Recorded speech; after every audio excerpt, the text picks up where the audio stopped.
another little drink, another little drink, another little drink wouldn't do us any harm. Another little drink, another little drink, another little drink wouldn't do us any harm. I've always been interested in the aftermath of World War One and the families that were affected by it, and the connections that are there today.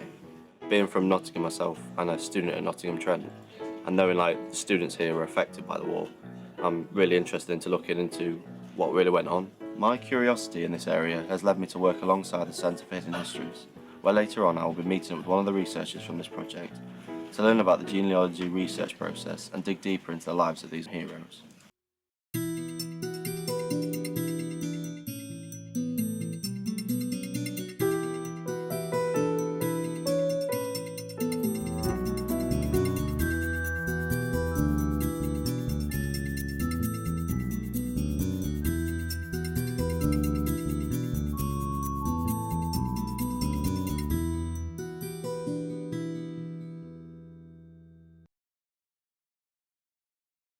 I met with Michael in the archive building to get to know him and his research group a bit better, as I'm going to be working with them over the next couple of days. I first asked Michael when I met him why World War I was his focal point of study. He replied, because it's a war that affected the whole world, but especially Europe. Moreover, a lot of students like myself were involved in the war. Boys as young as 17, 18 were on the front lines fighting for the country, getting weapons, getting uniforms and learning what it meant to be a soldier. We also talked about was that we need to promote the World War I a lot better.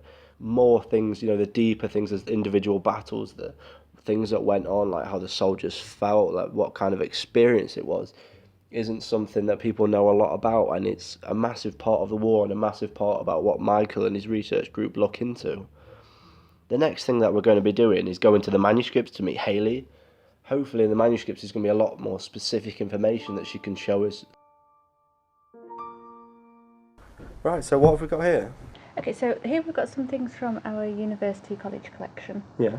Obviously lots of students from the college went off to fight, and the OTC, the Officer Training Corps, had its own little archive of material about the history of the OTC. So what we have here is a newspaper. Yeah. That was produced by the Officer Training Corps. Wow. And this one dates from 1914, August the 1st, 1914, so just before the outbreak of the First World War. Right. And this was produced to show what was going on in the training camp at that time.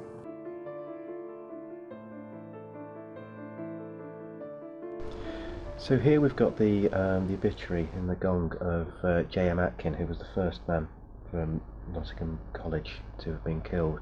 A student being killed was a big deal for the college.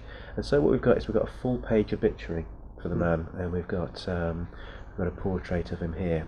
What we have here is a record of the university committee from the 5th of November to the 20th of November of 1915.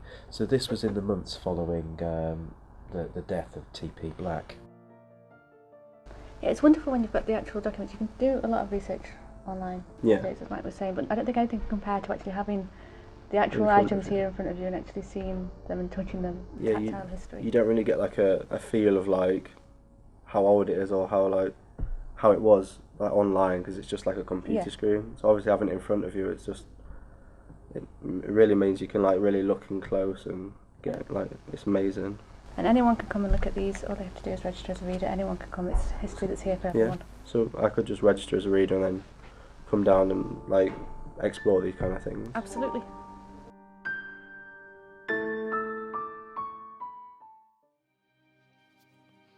The next point of call for me and Michael was the plaque at the University of Nottingham campus. This plaque, Michael told me, commemorates men from Officer Training Corps and all the men from University College who were killed during the war. The plaque is a symbol of the OTC and has all 294 names of the men that were killed, including staff and students from the Nottingham University itself. The plaque also has some names that have been found, such as Jesse Atkin in 1914 was actually the first person to die in the war, Thomas Patterson Black, a member of staff himself from Nottingham Trent University, and then Dinsdale Altbridge was actually the last man killed in 1919. So something Michael said that was really nice about the plaque was that we can see both the start and the end of the war just from these people's names. Many of these people actually on the list that Michael was telling me were actually my age, in the late teens and early 20s. There's actually only one or two that's anywhere near the later 20s and 30s, which is something that really shocked me and kind of put home how young these men were in the war.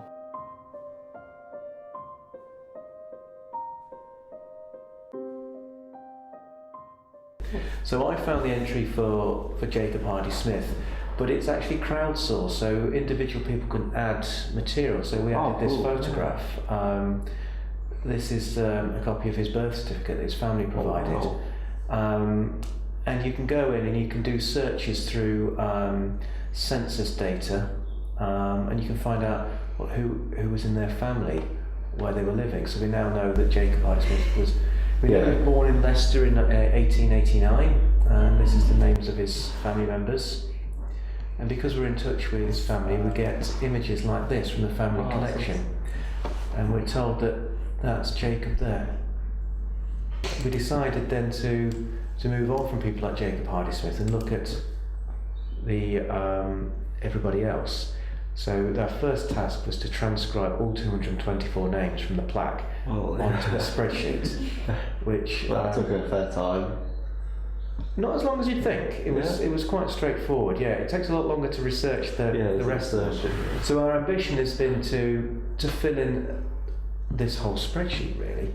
So we've gone for just the key items of data, and we started with all of them with just 3 columns available: surname, first name, initials. Yeah. And as we saw when we were looking at the plaque, there's no rank mentioned on there, there's no age, there's no location, anything like that. Everybody is entirely equal, and everybody is simply presented as their name. So what challenges have you faced along the way? Well, there's quite a few actually. I mean, partly it's the scale of the task. I mean, we've got 224 names to begin with. Some of the problems come from where data isn't there or information isn't there. Yeah. But another interesting challenge is that so far we've only talked about the men that were killed. 4 of them came home, and the ones that came home again didn't leave as strong a record as the ones that were killed. Right. Yeah. And gathering all that is going to be quite a large challenge, but we're keen to do it. So what expectations do you have from the process?